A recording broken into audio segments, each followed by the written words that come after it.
ناظرین کرام، ہر طرح کے اسلامی تقریر، نعت جیسی ویڈیو کو دیکھنے کے لیے ہمارے اسلامی ٹیکنیکل ورڈ کو سبسکرائب کریں، لائک کریں، شیئر کریں۔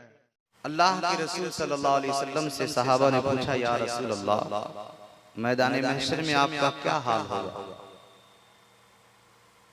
ہمارے آقا صلی اللہ علیہ وسلم فرماتے ہیں، میرے صحابہ میرے ایک سوال کا جواب دے دیجئے، آپ کو جواب مل جائے گا۔ صحابہ عرض کرتے ہیں، یا رسول اللہ فرمائیں۔ آقا صلی اللہ علیہ وسلم فرماتے ہیں، ایک بات بتاؤ کہ ایک گھر میں ایک ماں اپنے دودھ پیتے بچے کو لے کر لیٹی ہو اور اپنے بچے کو سلا رہی ہو، بچہ ماں کے آغوش میں رہ کر نیند میں آ گیا، بچہ سو گیا، ماں اس گھر سے نکلی اور اس گھر کے چاروں طرف دروازے ہیں، پورب بھی دروازہ ہے، پچھم بھی دروازہ ہے، اتر بھی دروازہ ہے، دکھن بھی دروازہ ہے۔ آقا فرماتے میرے صحابہ، ماں اپنے بچے کو سلا کر جب گھر سے باہر نکلی اور اچانک اس گھر میں چاروں طرف سے آگ لگ جائے، بتاؤ اس وقت اس ماں کا حال کیا ہوگا؟ اس وقت اس ماں کا حال کیا ہوگا؟ صحابہ عرض کرتے ہیں، یا رسول اللہ، اس وقت تو ماں بن جل کے مچھلی کی طرح تڑپے گی، جس طرح مچھلی پانی سے باہر آنے کے بعد تڑپتی ہے۔ جب کسی بھی ماں کا لال گھر کے اندر ہو، چاروں طرف آگ لگ گئی ہو، ماں تڑپے گی اور ہائے میرے لال، ہائے میرے لال کہہ کر چلائے گی، اور کبھی پوربی دروازے پہ جا کر کہے گی ہائے میرے لال، کبھی پچھمی دروازے پر جا کر کہے گی ہائے میرے لال، کبھی اتری دروازے پر جا کر کہے گی ہائے میرے لال، کبھی دکھنی دروازے پر جا کر کہے گی ہائے میرے لال۔ اپنے لال کے لیے ماں تڑپ رہی ہوگی، اور جب دیکھے گی کہ بچے کو بچنے کی کوئی امید نہیں ہے تو جس دروازے سے چاہے گی اس آنگ میں چھلانگ لگا دے گی تاکہ اپنے بچے کو بچا لے۔ آقا فرماتے ہیں، اے میرے صحابہ، یہی جواب ہے تمہارے سوالوں کا، کل قیامت میں تمہارے نبی کا حال کیا ہوگا؟ جس طرح سے ایک ماں اپنے بچے کو مصیبت میں دیکھ کر کے تڑپتی ہے، اسی طرح تیرا نبی کل قیامت میں امت کے لیے تڑپ رہا ہوگا، اپنے غلاموں کے لیے تڑپ رہا ہوگا، بے چین ہوگا تیرا نبی، تڑپ رہا ہوگا تیرا نبی اپنی امت کے لیے، اپنے غلاموں کے لیے، اپنے وفاداروں کے لیے۔ اے لوگو، آپ کا نبی، ہم سب کا نبی قیامت کے دن ہمارے لیے تڑپے۔ اور قیامت کیا؟ علماء بیان کرتے ہیں، ہمارے آقا پیدا ہوتے ہی اپنے سر کو، اپنی پیشانی کو سجدے میں رکھ کر کے یہی تو پڑھ رہے تھے، رب حبلی امتی، رب حبلی امتی، اے رب مجھے میری امت عطا کر دے، میرے رب مجھے میری امت عطا کر دے۔ قبر میں تشریف لے گئے ہیں تو صحابہ عرض کرتے ہیں، مصطفیٰ کے لب ہل رہے تھے، ہم نے کان لگا کر کو سنا تو مصطفیٰ کے زبان سے یہی کلمات ادا ہو رہے تھے، رب سلم امتی، رب سلم امتی، اے میرے خدا میری امت کو سلامت رکھ اور میری امت کو سلامتی سے پل صراط پار کرا دے۔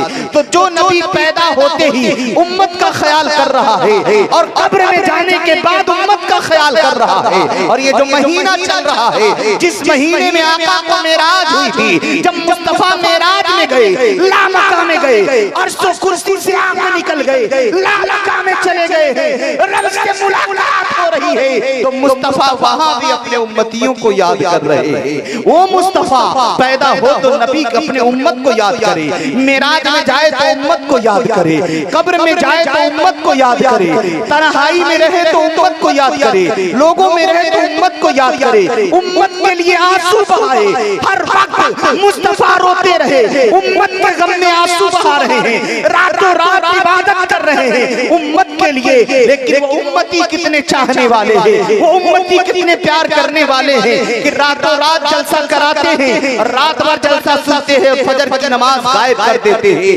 اے مسلمانوں، کیا جلسہ اس لیے کیا گیا کہ ہم نقیبوں کے نقابت کو لچھے دار سن لیں، یا ایسے ایسے نعت خواں کو بلا لیں، ایسے ایسے تقریر کرنے والوں کو بلائیں جو اتنا ہنسائیں کہ آپ کا پیٹ کھل جائے؟ ایسے ہی مقرر کو پسند کیا جاتا ہے جو ہنسائے، جو آپ کو کامیڈی کرے آپ کے سامنے آ کر کے۔ آج لوگ وہی پسند بھی کرتے ہیں، وہی ایسے لوگوں کو سننا بھی پسند کرتے ہیں۔ آج اصلاح کی بات کون پسند کرتا ہے؟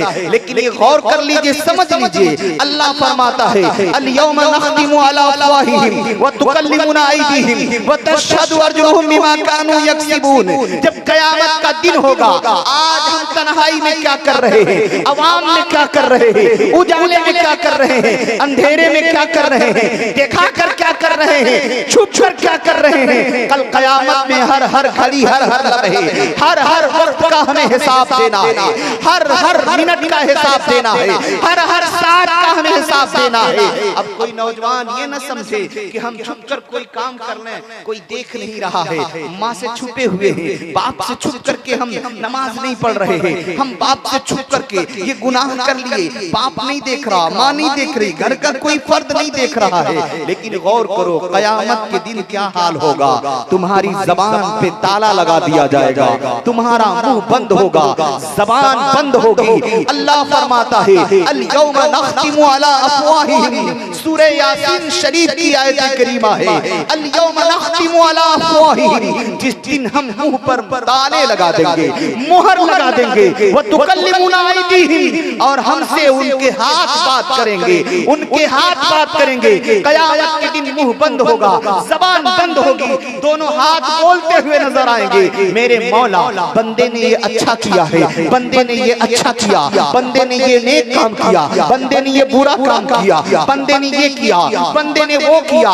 قیامت کے دن ہاتھ بولیں گے، اور جب ہاتھ بولیں گے تو جب کوئی بات ہوتی ہے اگر گواہ مل جائے تو اس بات کو مضبوط مانا جاتا ہے۔ تو جب ہاتھ دونوں بولیں گے، اللہ فرماتا ہے وَتَشْهَدُ أَرْجُلُهُمْ بِمَا كَانُوا يَكْسِبُونَ، تو ہاتھ بولتے ہوئے نظر آئیں گے اور دونوں پیر گواہی دیتے ہوئے نظر آئیں گے۔ پھر آپ غور کریں، دنیا کی نظروں سے چھپ سکتے ہیں لیکن اللہ کی نظر سے ہم نہیں چھپ سکتے۔ کل قیامت کے دن ہمارے ہاتھ بولیں گے، پیر اس کی گواہی دیتے ہوئے نظر آئیں گے۔ اللہ ہم سب کو نیکی کی توفیق عطا فرمائے، برائیوں سے دور رہنے کی توفیق عطا فرمائے۔ آپ نیک کام کریں، اچھا کام کریں۔ مصطفیٰ آپ کے لیے پریشان تھے تو آپ اپنے نبی کی محبت میں نماز کی پابندی کریں، شریعت کی پابندی کریں، تقوی اختیار کریں۔ جتنے لوگ یہاں بیٹھے ہیں یہ تحیہ کریں، یہ ارادہ کریں کہ آج کے بعد ہماری نماز قضا نہیں ہوگی۔ ماں بہنیں جو بیٹھی ہیں وہ ارادہ کر لیں کہ آج کے بعد ہماری نماز قضا نہیں ہوگی۔ آج زمانہ کیا سے کا رنگ دکھا رہا ہے، جگہ جگہ آپ کے خلاف، ہمارے خلاف، مذہب کے خلاف، قرآن کے خلاف، اسلام کے قانون کے خلاف باتیں اٹھنی کی نہیں اٹھ رہی ہیں، لیکن ہمیں اس کی فکر نہیں ہے۔ نہ نوجوانوں کو فکر ہے، نہ بوڑھوں کو فکر ہے، نہ ماؤں کو فکر ہے، نہ بہنوں کو فکر ہے، کسی کو فکر نہیں ہے۔ زمانہ کہاں سے کہاں چلا گیا ہے اور ہمیں کوئی فکر نہیں ہے۔ ہم خواب غفلت میں اپنی زندگی گزار رہے ہیں۔ خواب غفلت سے ہم بیدار ہو جائیں اور سمجھیں کہ ہم مسلمان ہیں، ہمارے اوپر کچھ ذمہ داریاں عائد لگ رہا ہے اور اس طرح سے مسلمانوں کو نشانہ بنایا جا رہا ہے۔ میں پوچھنا چاہتا ہوں جس نے یہ قانون بنایا ہے اس سے بھی پوچھا جائے کہ تیرے پاس کیا پروف ہے کہ تو ہندوستانی ہے، تیرے پاس کیا پروف ہے کہ تو ہندوستان کا ناگرک ہے۔ آج ہم سے تو پوچھ رہا ہے کہ مسلمان یہاں کا ناگرک نہیں ہے، مسلمان یہاں کا رہنے والا نہیں ہے، مسلمان کو گھسپیٹیا کا نام دیا جاتا ہے۔ میں پوچھنا چاہتا ہوں جو کتا مسلمانوں کو گھسپیٹیا کہے، جو کتا مسلمانوں کو کہے کہ یہاں کا ناگرک نہیں ہے، ایسے کتے سے میرا سوال ہے، ایسے حرام زادے سے میرا سوال ہے۔ تو مسلمانوں سے پروف مانگتا ہے، تو مسلمانوں سے کہہ رہا کہ تیرے پاس دلیل کیا ہے کہ تو یہاں کا ناگرک ہے۔ اس وقت کیا تیرے آنکھ پھٹی ہوئی تھی؟ اس وقت تیرا بھیجا پھٹا ہوا تھا جب ہندوستان کے سڑکوں پہ مسلمانوں کو گولی سے اڑایا جا رہا تھا، جب دلی کی شاہراہ پہ مسلمانوں کو پھانسی دی جا رہی تھی، مسلمانوں کی گردنیں کاٹی جا رہی تھی، جب ہندوستان کے